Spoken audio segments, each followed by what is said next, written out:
ஆன்மீக நண்பர்கள் அனைவருக்கும் வணக்கங்க. இன்னைக்கு நம்ம இந்த வீடியோ பதிவில் எதை பற்றி தெரிஞ்சுக்க போகிறோம் அப்படின்னா, மாதம் மாதம் அமாவாசையானது வருங்க. நம்ம முன்னோர்களுக்கு திதி தர்ப்பணம் கொடுப்பது வழக்கமாக இருக்கும். ஆனால் எல்லா அமாவாசைகள்லையும் நம்ம கொடுக்க முடியாது சில பேருக்கு.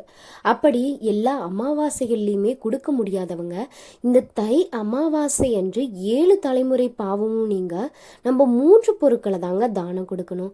தை அமாவாசை முன்னோர் வழிபாட்டிற்குரிய மிக முக்கியமான நாளாக இருக்கு. அமாவாசையில் முன்னோர்கள் நம்மளுடைய வீடு தேடி வந்து நம்ம அவங்களுக்கு செய்யக்கூடிய மரியாதையை கண்காணிப்பதா சொல்லப்படுறாங்க. நம்ம செய்யக்கூடிய தர்ப்பணம் தானம் இதெல்லாம் ஏற்று நமக்கு ஆசி வழங்குவதா சொல்லப்படுது. அதோடு நம்மளுடைய ஆன்மீக பலமும் அதிகரிக்குங்க. அப்படி இந்த தை அமாவாசை தினத்துல நம்ம என்ன பொருட்களை தானம் கொடுக்கணும், அப்படி கொடுப்பதால நமக்கு என்னென்ன நன்மைகள் கிடைக்க போகுது, அன்றைய தினம் நம்ம என்னென்ன விஷயங்களை செய்யணும், அதை பத்தி தாங்க இந்த வீடியோல பார்க்க போறோம். வீடியோ ரொம்பவே யூஸ்ஃபுல்லா இருக்கும். ஸோ வீடியோவை ஸ்கிப் பண்ணாம தொடர்ச்சியா பாருங்க. நீங்க இப்பதான் ஃபர்ஸ்ட் டைம் நம்மளுடைய சேனலை பார்க்குறீங்க அப்படின்னா மறக்காம நம்மளுடைய சேனலை சப்ஸ்கிரைப் பண்ணிக்கோங்க.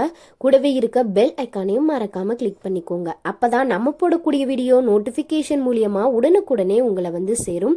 ஸோ இப்போ வாங்க நம்ம வீடியோக்குள்ள போகலாம்.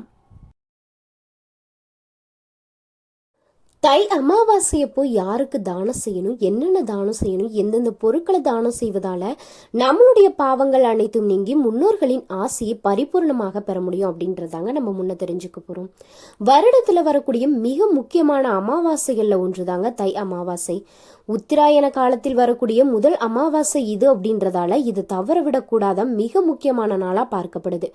வருடத்துல வரக்கூடிய மற்ற 23 அமாவாசைகள்ல விரதம் இருந்து முன்னோர்களை வழிபட முடியனாலும் இந்த ஒரு அமாவாசை அன்று மட்டும் விரதம் இருந்து முன்னோர்களுக்கு தர்ப்பணம் கொடுத்தா வருடம் முழுவதும் அமாவாசை விரதம் இருந்து முன்னோர்களை வழிபட்ட பலன்கள் நம்மளுக்கு கிடைக்குங்க.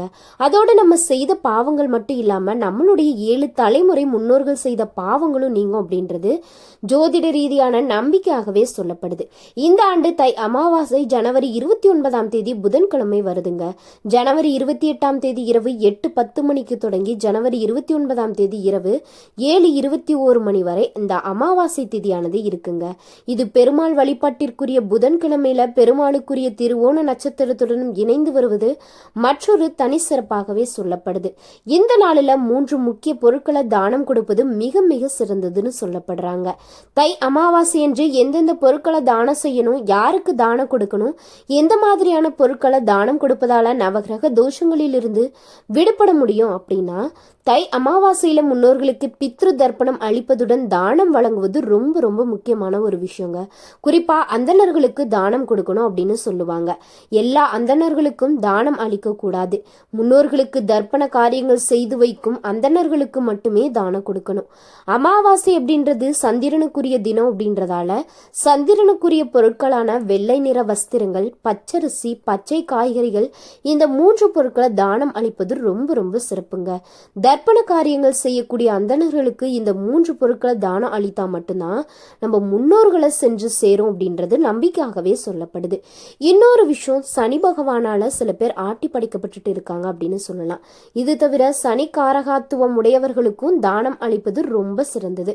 அதாவது மாற்றுத்திறன் கொண்டவர்கள், சாலையோரங்கள்ல வசிக்கிறவங்க, அனைவராலும் கைவிடப்பட்டவங்க, இப்படி யாருக்காவது நீங்க உதவி செய்தீங்கன்னா அதுவும் ரொம்ப சிறப்பு.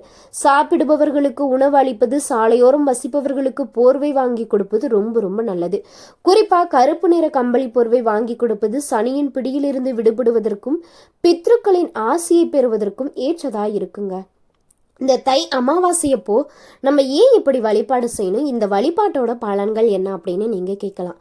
தை அமாவாசையப்போ இதெல்லாம் செய்து முன்னோர்களுக்கு விருப்பமான உணவுகளை படைத்து வழிபடுவது பித்ருக்களின் ஆசையை நம்மளுக்கு பெற்று கொடுக்குங்க. அதனாலதான் நம்மளுடைய பாவங்களில் இருந்தும் விடுபட முடியும். தை அமாவாசையில காலையிலேயே முன்னோர்களுக்கு எள்ளும் தண்ணீரும் இறைத்து விடணும். அது அவங்கள திருப்தி அடைய செய்யும் அப்படின்றதால நம்மளுடைய பாவங்கள் மட்டும் இல்லாம நமக்கு முந்தைய தலைமுறையில் இருந்தவங்க செய்த பாவங்களும் பித்ரு காரியங்கள் செய்யாம விட்ட குறைகள் தவறுகள் இதெல்லாம் நீங்கி நன்மைகள் அதிகரிக்கும் அப்படின்றது ஐதீகமாகவே சொல்லப்படுது. மிகவும் புனிதமான நாளா பார்க்கப்படக்கூடிய இந்த தை அமாவாசை நாள்ல தான் ராமேஸ்வரத்துல ஸ்ரீ ராமநாத சுவாமியே அம்பாளுடன் அக்னி தீர்த்தத்திற்கு எழுந்தருளி புனித நீராடுவார் அப்படின்னும் இது எவ்வளவு சிறப்பான நாள் அப்படின்றத நம்மளால தெரிஞ்சுக்க முடியுங்க.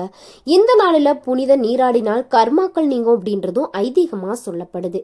அமாவாசை அப்படின்னாலே அது முன்னோர் வழிபாட்டிற்குரிய நாள் அப்படின்றது எல்லோருக்குமே தெரிஞ்ச ஒரு விஷயம். அமாவாசையில தை, ஆடி, புரட்டாசி மாதங்கள்ல வரக்கூடிய அமாவாசை தவறவிடக்கூடாத மிக முக்கியமான அமாவாசைகள் அப்படின்னு சொல்லுவாங்க. இருந்தாலுமே மற்ற எந்த அமாவாசைக்கும் இல்லாத தனி சிறப்பு இந்த தை அமாவாசைக்கு இருக்குங்க. இந்த அமாவாசையில முன்னோர் வழிபாட்டுடன் மற்றொரு முக்கியமான வழிபாட்டையும் மறக்காம செய்வதால நம்மளுடைய தலையெழுத்தே மாறும் அப்படின்னு சொன்னா உங்களால நம்ப முடியுதா? ஆமாங்க, எப்படிப்பட்ட மோசமான நிலையில நம்மளுடைய வாழ்க்கை இருந்தாலும் அந்த நிலைமை அப்படியே மாற்றி கொடுக்கக்கூடியவங்க தான் நம்மளுடைய முன்னோர்கள் அப்படின்னு சொல்லலாம். அவங்கள நம்ம சரியான முறையில வழிபட்டாலே போதும். பித்ருக்கள் நம்மளுடைய சந்ததியினருக்கு ஆசி வழங்கி நம்ம எப்படிப்பட்ட துன்பங்கள்ல இருந்தாலும் நம்மளை விடுவிக்க கூடியவங்க நம்மளுடைய முன்னோர்கள் தாங்க. தை அமாவாசை திருநாளில தான் திடுக்கடையூரில் அபிராமி பட்டர் அபிராமி அந்தாதியை அருளிய திருநாள். தன் மீது தீராத பக்தி கொண்ட பக்தனுக்காக அம்பாள் நடக்கவே முடியாத நிகழ்வான அமாவாசை தினத்துல தன்னுடைய காதில் அணிந்திருந்த கம்மலை வானில் வீசி எறிந்து முழு நிலவு தோன்ற செய்து அனைவருக்கும் தன்னுடைய திருக்காட்சியை கொடுத்திருக்காங்க.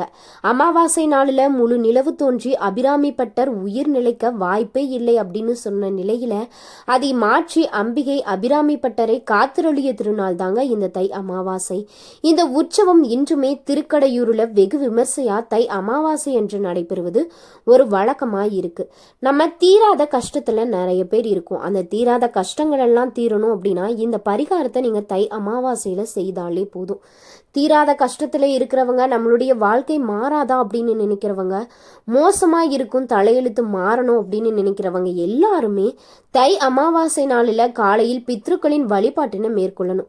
மாலை 6 மணிக்கு பிறகு வீட்டுல நெய் விளக்கேற்றி வைத்து அபிராமி அன்னையை மனதார வேண்டிக் கொண்டு அபிராமி அந்தாதியின் 100 பாடல்களையும் பாடுவது சிறப்பு. 100 பாடல்களையும் பாட முடியாதவங்க அபிராமி அந்தாதியில் இருக்கக்கூடிய சில குறிப்பிட்ட பாடல்களை மட்டுமே நீங்க பாடிக்கலாங்க.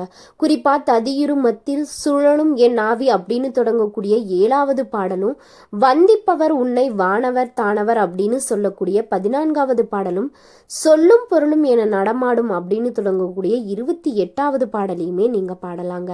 இது எப்படி படிக்கணும் அப்படின்னு கேட்டீங்கன்னா, அபிராமி அந்தாதி பாடலை தை அமாவாசை என்று மொட்டை மாடி போன்ற திறந்த வெளியில் அமர்ந்து படித்துவிட்டு வானத்தை நோக்கி பார்த்து வழிபடணும். இந்த பாடல்களை மனதார பாராயணம் செய்துவிட்டு வானத்தை பார்த்தால் அங்கு அன்னை அபிராமியின் வடிவம் தெரிவதை நம்மளால பார்க்க முடியும். இந்த பாடல்களை மனமுருக படிக்கிறவங்களுக்கு அபிராமி அருளால துன்ப நிலை மாறி நன்மைகள் நடைபெறும் அப்படின்றது அபிராமி அன்னையின் பக்தர்களுடைய நம்பிக்கையாகவே இன்று வரைக்குமே இருந்துட்டு வருதுங்க. இந்த வீடியோ பார்த்துட்டு இருக்கக்கூடிய உங்களுக்கும் அபிராமி அன்னையை பிடிக்கும் அப்படின்னா இந்த வீடியோவுக்கு ஒரு லைக் பண்ணிட்டு மறக்காம கமெண்ட் பாக்ஸ்ல அபிராமி அன்னை போற்றி அப்படின்னு சொல்லிட்டு 3 முறை கமெண்ட் பண்ணுங்க. எப்படிப்பட்ட துன்பத்திலிருந்தும் நம்மள விடுபடக்கூடியவங்க தான் இந்த அபிராமி அன்னை அப்படின்னு சொல்லலாங்க. இன்னொரு விஷயம், சில பேருக்கு அமாவாசை நல்ல நாளா கெட்ட நாளா அப்படின்ற சந்தேகம் இன்று வரைக்கும் இருந்துட்டு தாங்க இருக்கும்.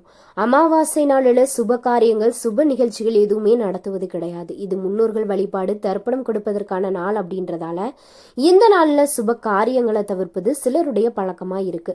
தமிழகத்தின் தென் பகுதிகளில் இது போன்ற நம்பிக்கை இன்று வரைக்கும் இருக்கு. வடக்கு பகுதியில் இப்படி யாருமே கருதுவது கிடையாது.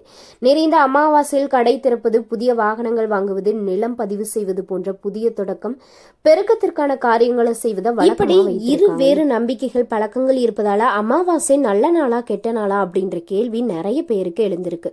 இப்படி அமாவாசை பற்றிய பல சந்தேகங்கள் கேள்விகள் இருக்கிறவங்க அமாவாசை விரதம் பற்றிய பலரும் அறியாத பல தகவல்களை நீங்களும் தெரிஞ்சுக்கணுமா? அப்ப கண்டிப்பா நம்மளுடைய சேனலை சப்ஸ்கிரைப் பண்ணிக்கோங்க. கூடவே இருக்க பெல் ஐக்கானையும் மறக்காம கிளிக் பண்ணிக்கோங்க. உங்களுக்கு அமாவாசையை பத்தி ஏதாவது டவுட் இருந்துச்சு, ஏதாவது விளக்கம் தெரிஞ்சுக்கணும் அப்படின்னா மறக்காம கமெண்ட் பாக்ஸ்ல உங்களுடைய சந்தேகங்களை பதிவிடுங்க. இந்த வீடியோ உங்களுக்கு பிடிச்சிருந்துச்சு அப்படின்னா மறக்காம உங்களுடைய உறவினர்கள் நண்பர்களுக்கு ஷேர் பண்ணுங்க. இன்னைக்கு வீடியோவில் நம்ம எதை பற்றி பார்த்துருப்போம் அப்படின்னா, இந்த அமாவாசை தினத்தில் நம்ம எந்தெந்த பொருட்களை தானம் கொடுப்பதால 7 தலைமுறை சாபம் நீங்கும். அது மட்டும் இல்லாமல் நம்ம அபிராமி அன்னைய அந்த அமாவாசை நாளில் எப்படி வழிபடணும், எந்த மந்திரத்தை சொல்லி வழிபட்டோம் அப்படின்னா நம்மளுடைய தலையெழுத்தையே மாற்றி கொடுப்பாங்க அப்படின்றத பற்றி தாங்க இந்த வீடியோவில் தெரிஞ்சிருப்போம். இந்த வீடியோவானது உங்களுக்கு ரொம்பவே யூஸ்ஃபுல்லாக இருந்திருக்கும் நம்புறேன். வீடியோ பிடிச்சிருந்துச்சு அப்படின்னா மறக்காமல் லைக் பண்ணிக்கோங்க, ஷேர் பண்ணுங்கள், கமெண்ட் பண்ணுங்கள். நீங்கள் இந்த வீடியோ பற்றி என்ன நினைக்கிறீங்கன்னு சொல்லிட்டு உங்களுடைய கருத்துக்களையுமே கமெண்ட் பாக்ஸில் பதிவிடுங்க. இந்த அமாவாசையை பற்றின நிறைய தகவலை நீங்கள் உடனுக்குடனே தெரிஞ்சுக்கணும், இப்படி ஆன்மீக சார்ந்த தகவல்கள் தெரிஞ்சுக்கணும் அப்படின்னா மறக்காமல் நம்மளுடைய சேனலை சப்ஸ்கிரைப் பண்ணிக்கோங்க. நன்றி நண்பர்.